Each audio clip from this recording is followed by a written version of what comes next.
간혹 실화를 바탕으로 만들어졌다는 영화를 보다 보면 설마 저런 일까지 있었을까 하는 극적인 장면들을 만나게 될 때가 있습니다. 너무 극적이다 보니까 오히려 지어낸 이야기보다 더 믿기지 않는 이야기가 돼버린 것입니다. 하지만 그 놀라운 일이 실제로 있었던 일이기 때문에 영화를 보는 모든 사람들에게 감동을 주게 되는 것도 사실입니다. 오늘 우리가 읽은 본문도 우리 인생의 구원에 관한 영화와 같은 극적인 장면들을 우리에게 보여주고 있습니다. 본문의 배경은 북이스라엘의 사마리아가 아람에 의해 포위를 당하였을 때의 일입니다. 분지에 조성되어 있는 사마리아 성의 특성을 잘 파악하고 모든 물자의 반입을 철저히 막는 아람의 이와 같은 작전은 상당히 효과적이었습니다. 특별한 공격은 시도하지도 않고 그저 철저히 사마리아를 고립시키기만 하고 있으니 시간이 지날수록 성 안의 굶주림은 점차 큰 고통으로 바뀌게 되었던 것입니다. 그 심각한 식량난이 어느 정도였는지 앞선 본문은 나귀 머리의 가격을 통해 잘 보여주고 있습니다. 평소 같으면 부정한 동물이라 하여 먹지도 않을 나귀의 고기가, 그것도 먹을 것도 없는 그 머리의 가격이 무려 은 80세겔, 다시 말하면 그 당시 노동자의 거의 1년치 임금에 해당하는 높은 가격에 거래되고 있었다는 것입니다. 예전 같으면 먹거리로서 가치도 없던 것이 그토록 고가에 거래되고 있었다는 사실은 당시 사마리아의 기근이 얼마나 극심하였는지를 생생하게 보여주는 것입니다. 심지어는 배고픔을 견디다 못해 자신의 자식들까지도 교대로 잡아먹게 되는 인간으로서는 상상하기 힘든 일도 벌어지고 말았습니다. 다시 말하면 사마리아의 사람들은 자기들 스스로는 이제 살아갈 방법이 없는, 더 이상 소망이 없는 시간들을 보내고 있었던 것입니다. 이와 같은 사마리아에 하나님께서는 구원의 메시지를 선포해 주셨습니다. 죽음이 넘쳐나던 가만히 있으면 모두 죽게 되고 말 이 사마리아에 살 길이 열린다는 아름다운 소식을 들려주신 것입니다. 오늘 우리는 이 사마리아 성에 도달된 아름다운 소식에 관해 살펴보면서 오늘날 사마리아와 다를 바 없이 부도덕하고 하나님을 아는 지식이 없는 이 세상에도 여전히 선포해 주시는 아름다운 소식이 무엇인지, 그리고 이 소식이 우리에게 부여하고 있는 사명은 과연 무엇인지 함께 생각하며 은혜 받는 시간이 되기를 바랍니다. 첫 번째로 이 아름다운 소식은 철저히 하나님 편에서 우리에게 주어진 생명의 소식입니다. 본문 3절에서 8절의 말씀을 함께 읽도록 하겠습니다. 성문 어귀에 문둥이 4사람이 있더니 서로 말하되 우리가 어찌하여 여기 앉아서 죽기를 기다리랴. 우리가 성에 들어가자고 할지라도 성중은 줄이니 우리가 거기서 죽을 것이요 여기 앉아 있어도 죽을지라. 그런즉 우리가 가서 아람 군대에게 항복하자. 저희가 우리를 살려두면 살려니와 우리를 죽이면 죽을 따름이라 하고 아람진으로 가려 하여 황혼에 일어나서 아람 진가에 이르러 본즉 그곳에 한 사람도 없으니 이는 주께서 아람 군대로 병거 소리와 말소리와 큰 군대의 소리를 듣게 하셨으므로 아람 사람이 서로 말하기를 이스라엘 왕이 우리를 치려하여 헷사람의 왕들과 애굽 왕들에게 값을 주고 저희로 우리에게 오게 하였다 하고 황혼에 일어나서 도망하되 그 장막과 말과 나귀를 버리고 진을 그대로 두고 목숨을 위하여 도망하였습니다. 그 문둥이들이 진가에 이르자 한 장막에 들어가서 먹고 마시고 거기서 은과 금과 의복을 가지고 가서 감추고 다시 와서 다른 장막에 들어가서 거기서도 가지고 가서 감추니라. 아멘. 자, 아람의 포위 전에 이제 사마리아의 성문 어귀에 있던 4명의 문둥이들은 이러지도 못하고 저러지도 못하는 진퇴양난에 빠지게 되고 말았습니다. 먹을 것을 구걸하기 위해 성 안에 들어가려 해도 저 안에서는 자기 자식도 잡아먹고 있는 판국인데 문둥이들 같은 부정한 자들에게까지 돌아올 음식이 있을 리 없었습니다. 그렇다고 적군에 포위되어 있으니 마땅히 갈 만한 곳도 없었던 것입니다. 그래서 이 문둥이들은 한 가지 결단을 하게 됩니다. 식량을 얻으러 갈 곳도 없고 가만히 있어도 어차피 죽을 거라면 저 적군들인 아람군에게라도 가서 잡이라도 한번 구해보자는 생각을 하게 된 것입니다. 이래도 죽고 저래도 죽을 거라면 몸부림이라도 한번 쳐봐야 되지 않겠느냐는 생각을 한 것입니다. 혹시 적군이 일말의 동정이라도 베풀면 살 길이 열리겠지만 그렇지 않고 죽인다 해도 어차피 죽을 것인데 뭐가 두렵겠느냐는 것이었습니다. 그래서 이들은 아람진으로 향하게 되었습니다. 본문은 이 시각을 황혼역이라고 말씀하고 있습니다. 해가 질 무렵에 이들은 삶의 길을 찾아 죽을지도 모르는 길을 가게 된 것입니다. 그런데 그곳에서 이들은 놀라운 장면을 목도하게 됩니다. 그 적진에, 그 막강해 보이는 아람군의 진지에 단 한 명의 적군도 없다는 사실을 발견하게 된 것입니다. 더 놀라운 것은 그곳에 식량을 포함한 모든 물자는 그대로 남아있고 단지 사람만 없을 뿐이었다는 것이었습니다. 지금 이 문둥이들에게 이보다 더 좋은 소식, 이보다 더 기쁜 소식은 있을 수가 없었습니다. 죽음의 길에서 만나게 된 최고의 삶의 소식이었던 것입니다. 이들은 눈에 보이는 장막으로 들어가 마음껏 먹고 마시고 은과 금과 의복들을 감추었습니다. 이 힘없는 자들이 이 장막과 저 장막 사이를 마음껏 활보해도 이들을 제지할 만한 적들이 전혀 없었던 것입니다. 그야말로 완전한 승리의 상태를 만끽하게 된 것입니다. 하지만 이 문둥이들이 이토록 자유롭게 승리를 만끽한다 하여도 이 승리를 위해 이들이 한 일이라고는 사실 아무것도 없었습니다. 사마리아에 구원이 왔다는 것을 먼저 맛보고 누리어 이 승리의 증인이 되기는 하겠지만 그렇다 하여도 이 아름다운 소식의 공헌자는 결코 될 수가 없었던 것입니다. 그렇다면 이 기쁨의 소식은 과연 누구로부터 비롯된 것이겠습니까? 오늘 본문은 이 복된 소식의 근원지를 간단하지만 분명하게 알려주고 있습니다. 6절에 주께서라는 말씀이 바로 그것입니다. 주께서 아람의 군대에게 병거의 소리와 말의 소리와 큰 군대의 소리를 듣게 하심으로 그들 스스로 공포에 질려버리게 만들어주셨던 연고인 것입니다. 저들은 이스라엘이 햇사람과 애굽사람에게 도움을 청하여 자신들이 미처 알아차리기도 전에 공격해 들어온 것으로 착각하게 되고 말았습니다. 성경은 바로 이 시각이 황혼 때라고 말씀하고 있습니다. 하나님께서는 이 황혼의 때에 문둥이들을 결단하게 하시고 아람진으로 오게 하심과 동시에 아람군에게는 큰 군대의 소리로 엄청난 공포를 주셨던 것입니다. 하나님이 주시는 두려움이라는 것은 사람이 결코 감당할 만한 것이 아닙니다.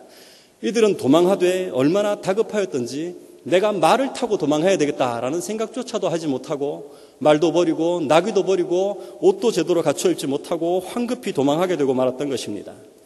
바로 이 모든 일이 하나님의 때인 황혼에 인간의 방법이 아닌 하나님의 방법으로 이루어지게 되었던 것입니다. 이스라엘의 구원은 오직 여호와 하나님께로 말미암았던 것입니다. 그러니 이 문둥이들은 사실상 이 승리에 대해 사실 아무것도 한 일이 없는 오직 전적인 하나님 편에서 이루어진 생명의 소식을 누리게 되었던 것입니다. 그런데 이상하지 않습니까? 왜 하필 문둥이들인 것이겠습니까? 이 놀라운 구원의 증인으로 존귀한 자들을 택하지도 않으시고 많이 배운 유식한 자들이나 용모가 준수한 자들이나 높은 지위에 있는 장관들을 택하지 않으시고 왜 세상에서 버림받은 자들, 이 비천하고 부정한 자들을 택하여 증인이 되게 하신 것이겠습니까? 하나님께서 이 같은 자들을 택하여 승리의 소식을 전하게 하신 그 이유는 그들이 이 복된 소식을 전한 것 외에 아무 자랑도 첨가할 만한 것이 없게 하시기 위한 것입니다. 사망에서 생명으로 옮겨지는 이 놀라운 구원을 위해 인생들이 한 일이라고는 아무것도 없다는 것을 보여주시기 위한 것입니다. 이것은 오늘날 우리들에게도 동일하게 적용되는 하나님의 은총입니다. 죄의 사슬에 포위되어 아무 소망도 없이 죽어가는 우리들에게 들려주시는 구원의 소식, 예수 구원의 복음은 오직 하나님께로부터 비롯된 것이며 우리 인생 스스로가 이 구원을 위해 할 수 있는 일은 아무것도 없다는 것입니다. 그래서 사도 바울은 이 놀라운 하나님의 구원에 관하여 이렇게 말씀하고 있습니다. 고린도전서 1장에 형제들아 너희를 부르심을 보라. 육체를 따라 지혜 있는 자가 많지 아니하며 능한 자가 많지 아니하며 문벌 좋은 자가 많지 아니하도다. 그러나 하나님께서 세상의 미련한 것들을 택하사 지혜 있는 자들을 부끄럽게 하려 하시고 세상의 약한 것들을 택하사 강한 것들을 부끄럽게 하려 하시며 29절에 이는 아무 육체라도 하나님 앞에서 자랑하지 못하게 하려 하심이라고 하였던 것입니다. 오늘 이스라엘의 구원은 바로 하나님의 정하신 때에 인간의 방법이 아닌 하나님의 방법으로 자랑할 것 없는 우리 인생에게 먼저 베풀어 주셨음을 기억하고 이렇게 먼저 맛보게 된 그 구원의 기쁨을 분명한 감사로 올려드릴 줄 아는 모든 성도님들이 되시기를 간절히 소원합니다. 두 번째로 이 아름다운 소식은 모든 이들에게 반드시 전해져야 하는 생명의 소식입니다. 본문 9절 상반절의 말씀을 함께 읽겠습니다. 문둥이가 서로 말하되 우리 소위가 선치 못하도다. 오늘날은 아름다운 소식이 있는 날이오늘 우리가 잠잠하고 있도다. 아멘. 자, 여기 잠잠하다 하는 말은 침묵하다라는 의미도 있지만 그것보다는 아무런 행동을 취하지 않고 그저 가만히 있다는 의미가 더욱 강합니다. 이것은 고의적인 부동의 침묵을 가리킵니다. 침묵하지 않아야 될 때, 행동하여야 할 때 입을 닫고 움직이지 않는 상태를 잠잠하다고 말하고 있는 것입니다. 지금 이 문둥이들은 우리의 소위가 선치 못하도다. 오늘은 아름다운 소식이 있는 날인데 우리가 잠잠히 있도다 하며 자신들의 이 고의적인 침묵이 죄가 된다고 생각하고 있습니다. 왜 이 침묵이 죄가 된다고 생각하는 것이겠습니까? 가만히 있는데 그것이 무슨 죄가 된다는 것이겠습니까? 자, 그것은 자신들이 침묵하는 이 잠시의 순간에도 여전히 저 성중의 사람들은 죽어가고 있다는 것을 잘 알고 있었기 때문입니다.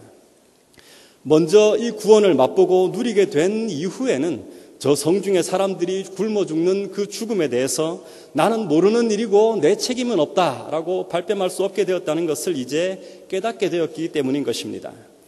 그렇기에 이 생명의 소식은 반드시 전해져야 하는 소식이 된 것입니다. 전해도 되고 안 전해도 그만인 그런 따위의 소식이 아니고 필연적으로 그리고 먼저 받은 이들이 반드시 전해야만 하는 생명이 걸린 소식이 된 것입니다. 우리 인생에게 이 생명의 문제보다 앞서는 중요한 문제란 있을 수가 없습니다. 결혼이라는 문제도 사업이라는 문제도 명예나 지위를 얻는 문제들도 인생의 중요한 것임에는 틀림이 없지만 이 모든 문제들은 오직 산 사람들에게만 가치가 있는 것이니 생명이 우선이 되는 것입니다. 경제적인 문제, 정치적인 문제, 문화 예술의 모든 문제들이 세상을 살아가는데 필수적인 요소들이 되는 것도 사실이지만 구원이라는 생명의 문제가 해결되지 않는다면 아무런 의미나 가치도 없게 되고 마는 것입니다. 그렇기에 우리 인생은 이 본질적인 문제, 생명의 문제를 가장 먼저 그리고 시급하게 다루어야만 하는 것입니다. 생명의 소식을 가지고 있는 자들이 결코 침묵하고 있어서는 안 되는 것입니다. 그래서 사도 바울은 만일 내가 복음을 전하지 아니하면 내게 화가 있을 것이미로다 라는 말씀까지 하였던 것입니다. 우리가 생활하는 이 지역에서 그다지 멀지 않은 곳에 유명한 점집이 하나 있습니다. 자기들 말로는 철학원이라고 부릅니다. 워낙 유명하고 잘 알려진 집인지라 오전 중에 가서 예약 접수를 해놓지 않으면 그날은 점을 칠 수도 없게 될 만큼 문전성시를 이루고 있는 아주 유명한 점집입니다. 이 점집이 이렇게 유명해진 데는 이유가 있습니다. 이 초등학생 아이를 데리고 그 집에 가면 관상을 보고 이 아이가 어느 대학까지 갈 수 있는지를 알려주기 때문이라고 합니다. 서울대학을 갈 수 있다라고 하면 부모는 기쁨에 넘쳐서 이제 이 점쟁이가 하라는 대로 아이를 교육합니다. 어느 이 대학 이상은 못 갑니다라고 이야기를 하면 그 부모는 실망을 하면서도 그 대학이라도 보내야 되겠다는 생각을 가지고 이 점쟁이가 시키는 대로 교육을 한다라는 것입니다. 심지어는 문과를 전공해야 되는지 이공계열을 전공해야 되는지도 알려주고 나중에는 무엇을 직업으로 해야 되는지도 알려준다고 해서 부모들이, 수많은 엄마들이 이 자녀의 손을 잡고 줄을 서고 있다는 것입니다. 다시 말하면 자녀의 인생에 관한 모든 플랜을 이 용하다는 점쟁이에게 지금 맡겨두고 있는 것입니다. 정말 기가 막힌 이야기 아닙니까? 물론 이 사람들도 나름대로는 이 점쟁이를 찾는 자신의 이유를 댈지도 모릅니다. 사랑하는 내 자식을 좀 더 좋은 대학에 보내고 싶어서 좀 더 나은 미래의 삶을 살게 해주고 싶어서 이렇게까지 한다라고 해서 변명이라도 할지는 모르겠습니다. 그렇지만 더 정확하고 사실 우리가 솔직하게 이야기를 하면 자녀를 위해서가 아니고 부모 자신의 만족을 위해서가 아니겠습니까? 자녀의 손을 잡고 점쟁이까지 갈 때에는 정말 자식을 사랑해서가 아니고 내가 만족하도록 이 자식이 자라줘야 한다라는 부모 자신의 생각 때문인 것입니다. 다시 말하면 내 만족, 내 배를 채우기 위해서 자녀의 그 어린 영혼을 귀신에게 맡기고 그 가르침대로 양육하려고 하는 것입니다. 더 나은 미래라고 하는 아직 맛보지도 않은 달콤한 미끼에 속아서 사랑하는 자식을 자신의 손으로 귀신에게 갖다 바치고 있는 것입니다. 내 배를 위해서 자기 자식의 영혼을 죽이고 있는 것입니다. 사마리아의 부모는 그래도 자신의 배를 위해서 자식의 몸만 죽였습니다. 하지만 이들은 자녀의 몸뿐 아니고 영혼도 함께 죽이려 하고 있으니 더 악한 부모가 아니라고 누가 말할 수 있겠습니까? 우리 사회에, 우리 주변에 이와 같은 이들이 넘쳐나고 오늘도 여전히 벌어지고 있는 일인 것입니다. 요즘은 대학 입시까지 앞두고 있으니 아마 더하면 더했지 줄어들 일은 없을 것입니다. 밥을 못 먹어야만 죽는 것이 아니고 바로 이와 같은 일들, 하나님이 아니라 우상을 찾아다니고 귀신을 쫓아다니는 일이 우리를 진정으로 죽게 만드는 일인 것입니다. 그러니 죽음이 넘쳐나던 그 사마리아의 성이 자식을 잡아먹던 그 끔찍한 현장이 오늘날 우리가 사는 이 세상은 아니라고 누가 말할 수 있겠습니까? 우리가 구원의 소식, 생명의 소식을 전해야만 하는 이유가 바로 여기에 있는 것입니다. 저들은 바로 이 순간에도 우리가 누리고 있는 이 생명의 소식을 모르기 때문에 여전히 죽어가고 있기 때문인 것입니다. 우리에게 생명의 소식, 아름다운 구원의 소식이 있는데 침묵하고 잠잠히 있는 것은 그야말로 선치 못한 행위가 되는 것입니다.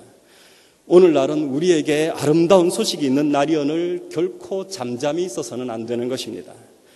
우리만 구원의 복음을 믿고 예배하고 즐기고 끝내서는 결코 안 된다 하는 말씀인 것입니다. 오늘 우리에게 주어진 이 복음 전파의 필연성 앞에 결코 잠잠하지 말고 담대히 복음을 전파할 수 있는 우리 성도님들이 되시기를 간절히 소원합니다. 세 번째로 이 소식은 지체하지 말고 속히 전해야 하는 소식입니다. 본문 9절의 하반절과 10절 말씀을 함께 읽겠습니다. 만일 밝은 아침까지 기다리면 벌이 우리에게 미칠지니 이제 떠나 왕궁에 가서 고하자 하고 드디어 가서 성문지기를 불러 고하여 가로되 우리가 아람진에 이르러 보니 거기 한 사람도 없고 사람의 소리도 없고 오직 말과 나귀만 메어 있고 장막들이 그대로 있더이다. 아멘. 아까 우리는 문둥이들이 허기진 배를 움켜쥐고 아람진으로 출발했던 것이 황혼 무렵이었다는 것을 이미 생각하였습니다. 그들이 아람진에 도착해서 아무도 없다는 것을 발견하기까지는 제법 오랜 시간이 걸렸을 것입니다. 그렇지 않았겠습니까? 죽을지도 모르는데 가자마자 아무 장막에나 무작정 들어가서 먹을 것을 찾을 수 있었겠습니까? 아마 주변을 빙빙 돌면서 상황을 파악했어야만 할 것입니다. 그러다가 마침내 모든 진이 텅 비었다는 것을 알고 허겁지겁 들어가서 먹고 마시고 이 장막과 저 장막 사이를 뛰어다니면서 재물을 취하고 난 이후의 시간은 정확하게 알 수는 없지만 대략 한밤중쯤 되었을 것입니다.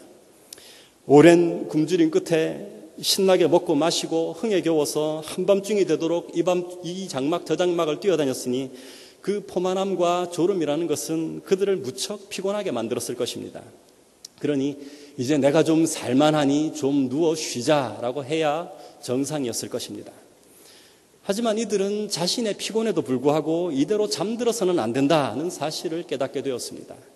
저 성중의 사람들을 생각할 때 자신들만 이렇게 먹고 마시고 즐기는 것이 선하지 못한 행동이라는 것을 알게 되었는데 이 소식은 지금 당장 지체하지 말고 전해야만 하는 시급한 소식이라는 것도 깨닫게 되었던 것입니다. 비록 지금은 한밤중이지만 아침까지도 기다려서는 안 될 생명이 걸린 소식이라는 것을 깨닫게 된 것입니다. 저 사망이 넘치는 성중에는 이 밤에도 여전히 죽어가는 사람이 있을 것인데 결코 자기들만 편히 잠들 수는 없었던 것입니다. 그래서 이들은 깊은 밤이지만 사마리아 성을 향해 출발하기로 결심을 했습니다. 그런데 사실 우리가 조금만 생각을 해보면 지금 이들이 하려고 하는 행동은 그다지 현명한 행동은 아니다라는 것을 생각하게 됩니다. 그렇지 않겠습니까? 문둥이들이 그것도 한밤중에 4씩이나 몰려와서 지금 아람진이 텅 비었으니 자 마음껏 와서 먹고 마시고 즐기고 구원을 받으세요 라고 외치면 이 성중에 있는 사람 누가 그 말을 믿어주겠습니까? 안 그래도 먹지도 못해서 신경이 곤두선처로 보초를 서고 있는 문지기들에게 얻어맞지나 않으면 다행인 행동을 지금 이들이 하려고 하는 것입니다. 하지만 이들은 이런 생각이나 판단은 할 겨를도 없었습니다. 그저 그들이 믿든지 안 믿든지 지금 당장 전해야 되겠다는 생각만 가득하게 되었던 것입니다. 왜 그렇겠습니까? 우리는 이미 승리했는데 저들은 그것도 모르고 죽어가고 있으니 그냥 내버려둬서는 안 되겠다는 생각이 이들을 사로잡았던 것입니다. 믿고 안 믿고는 둘째의 문제이고 문둥이들은 자신들의 할 일이 그저 신속히 이 소식을 전하는 것뿐이라는 사실을 깨닫게 된 것입니다. 우리가 복음을 전하는 것도 이래야 하지 않겠습니까? 아이고, 나는 말도 잘 못하는데 누가 내 말을 믿는다고 전도를 하나? 라든지 내 문제가 더 급한데 내 여건이 좀 나아지면 그때 해야 되지 않겠나라는 생각을 하며 우리가 반드시 전해야 될 이 구원의 소식을 나의 부끄러움 때문에 혹은 나의 상황 때문에 미루고 있어서는 안 된다는 것입니다. 우리가 그렇게 생각하는 그 시간에도 저들은 여전히 말라가고 죽어갈 것이기 때문입니다. 또 우리 인생이라는 것이 유한하기 때문입니다. 저는 장례식에 갈 때 간혹 이렇게 오열하는 가족들의 말소리에 가슴이 뜨끔할 때가 있습니다. 이렇게 쉽게 갈 줄 알았다면, 이리 갈 줄 미리 좀 알았다면 하고 오열하는 가족들의 말소리를 들을 때마다 우리 인생은 과연 내일을 모르는 유한한 존재들이구나 하는 것을 새삼 느끼게 되는 것입니다. 우리는 오늘이 아니면 내일이 있겠지 하는 착각 따위는 할 수도 없고 해서도 안 되는 존재들인 것입니다.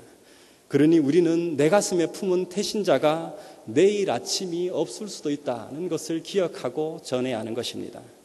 오늘 문둥이들이 내일 아침까지 기다리면 자신들에게 벌이 있으리라 하는 말을 한 것도 바로 이와 같은 이유 때문인 것입니다. 지금 사마리아의 성은 1분 1초가 급한 상황이기 때문입니다. 지금 바로 이 순간에도 저 큰 성읍 안에서는 여전히 이 밤에 죽어가는 자가 있을 것이기 때문입니다. 그렇다면 오늘날의 이 큰 성, 이 세상 안에는 얼마나 많은 자들이 죽어가고 있겠습니까? 그 죽어가는 자들 가운데 내 사랑하는 가족이 있다면, 내 사랑하는 자녀가 있다면 적어도 이 문둥이들보다는 더 마음이 불타야 하는 것 아니겠습니까? 같은 민족이라는 이름 하나로 이 문둥이들은 날이 밝도록 기다리는 것도 죄가 된다고 생각했는데 내 부모님의 영혼이, 내 자녀의 영혼이, 내 남편의 영혼이 죽어가고 있는 것을 보고만 있고 전하는 것을 지체하고 있다면 이것은 더 큰 죄가 된다고 누가 아니라고 이야기할 수 있겠습니까? 입을 열어 전하는 그 자체를 두려워할 것이 아니라 지체하는 그 자체를 더 두려운 것으로 알아야 할 것입니다. 빨리 깨달은 문둥이들처럼 우리도 우리의 소위가 선치 못했음을 회개하고 전하도록 해야 하는 것입니다. 물론 전하는 방법 그 자체는 뱀처럼 지혜로워야 할 것입니다. 그러나 그 지혜를 주실 분도 또 우리 입술에 권세를 주셔서 하나님의 말씀에 두려워 떨게 할 분도 하나님이신 것을 믿고 기도하며 나아가야 하는 것입니다.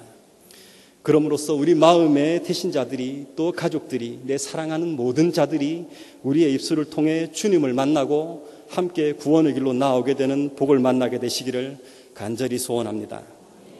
사랑하는 성도 여러분, 그리고 오늘 헌신을 다짐하는 86, 87, 88, 89 여전도의 회원 여러분, 오늘 우리는 문둥이들이 전하는 아름다운 소식으로 이스라엘이 구원을 받는 엄청난 역사의 현장을 말씀을 통해 보고 있습니다. 하나님께서는 세상에서 버림받은 부정하고 가치 없는 문둥이들을 사용해서 이 아름다운 소식을 전하게 하셨습니다.